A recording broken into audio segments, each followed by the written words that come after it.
deveria legislar também sobre esse caso do deputado acusado de matar Marielle Franco, se ele for cassado?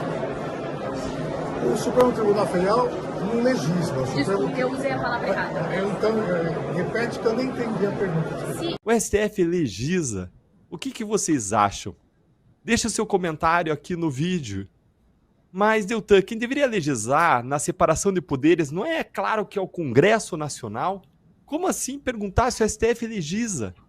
A verdade é que o STF está legislando no lugar do Congresso porque a Corte, a nossa Suprema Corte, que tudo pode, experimentou o poder e gostou. E agora ela não quer mais abrir mão dele. Essa é a verdade.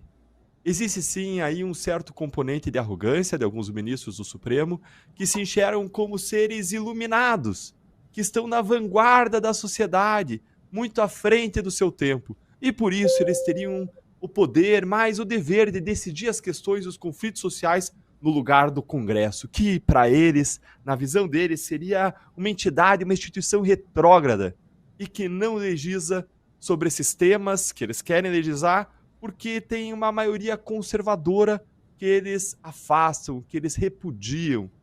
Isso faz parte de uma visão de mundo progressista de certos ministros, de que o STF teria o papel de empurrar a sociedade na direção certa para eles, da história. Mas quem garante que a direção certa deles é realmente a direção correta para a maioria dos brasileiros? E afinal de contas, a Constituição diz que todo o poder emana, ou será que deveria emanar, do povo? Em temas como a descriminalização da maconha, do aborto, a visão desses ministros com certeza não se alinha com a visão da maioria dos brasileiros.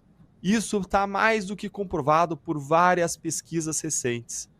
E como a gente viu nesse vídeo que foi mostrado agora aqui para vocês, essa entrevista com o ministro Alexandre de Moraes durante o Gilmar Palusa, que aconteceu agora nesse último final de semana. Se você prestar bem atenção na pergunta e na resposta, o que você vê? Você vê que a jornalista perguntou, na maior naturalidade, se o STF poderia legislar sobre a cassação de mandato do deputado Chiquinho Brazão, denunciado pela PGR como mandante do assassinato da Marielle Franco. E por que a jornalista pergunta a Moraes se o STF poderia legislar? Porque a atuação do Supremo como verdadeiro legislador no Brasil se tornou absolutamente normal. É isso que vocês estão vendo hoje. E isso é chocante. A gente não pode passar a considerar normal o que é anormal. A gente não pode deixar de nos chocar com o absurdo. É chocante ver uma jornalista perguntar isso como se fosse a coisa mais normal do mundo, de forma natural, porque não só na visão dos jornalistas, como na visão dos muitos brasileiros, o STF é hoje, sim, o poder que mais legisla no Brasil. Percebam que, se a ideia de um tribunal legislar fosse algo estranho, algo alienígena, algo impensável no Brasil, a jornalista dificilmente faria essa pergunta, uma pergunta dessas a Moraes. Essa pergunta da jornalista é simbólica, ainda que fosse um mero equívoco dela, mas é um símbolo do que se tornou o STF no Brasil. E quando eu vi, eu estava até esperando que o ministro fosse na onda da pergunta responder, afinal de contas, todo mundo já está acostumado com o STF legisla.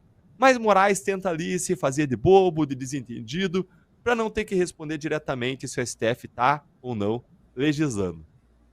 Curiosamente, o mesmo Moraes que respondeu para a jornalista que o STF não legisla, ele deu uma outra entrevista, desta vez para a CNN, em que ele disse que as Big Techs não podem ser uma terra sem lei, dando a entender que ou o Congresso legisla e regulamenta as redes sociais, ou o STF vai fazer isso sem o Congresso. Na mesma linha de dezenas de falas anteriores similares do próprio Moraes. Tudo indica que o próprio STF vai, de fato, mais uma vez legislar. Vai fazer isso porque há duas ações do Supremo que questionam trechos do Marco Civil da Internet. E durante o próprio Gilmar Palusa, agora nesse final de semana, o ministro Dias Toffoli, que é o relator dessas ações, falou que o STF deve pautar esses casos para julgamento agora em agosto, afirmando que, como até agora o Congresso não regulamentou, nós vamos ter que colocar em votação e levaremos isso ao colegiado para que ele decida. Foram as palavras usadas para falar sobre esse julgamento e que ele vai ser levado à frente pelo STF com uma propensão, como todos nós sabemos, de legislar nessa matéria, substituindo o Congresso e atropelando o povo. Alguém tem alguma dúvida de que, quando esses casos forem julgados pelo STF, os ministros vão criar eles mesmos uma regulamentação para as redes sociais, na linha do que Moraes já faz há 5 anos no inquérito às fake news, na linha do que ele mesmo implementou nas resoluções do TSE para as eleições desse ano, e contra tudo aquilo que o Congresso já manifestou ao ter rejeitado o PL das fake news do ano passado?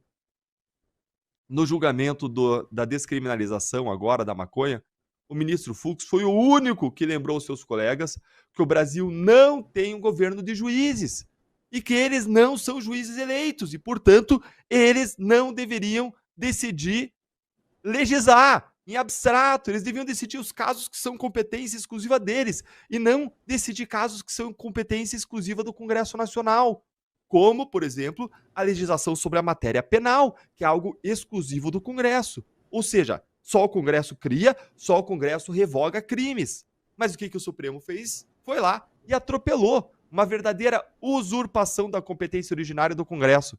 Porque definir se portar alguma substância entorpecente, alguma droga é crime, e quais os critérios para diferenciar o usuário de traficante, é algo intrinsecamente relacionado à atividade legislativa. É matéria de política criminal relacionada a drogas. A realidade do STF legislador só confirma a ideia de que, quando você fala de poder, não existe vácuo. Não existe vácuo, o poder é ocupado. O Congresso acovardado, encolhido, escondido, é a mãe que pariu o STF legislador. E quando o gato se esconde, o rato faz a festa.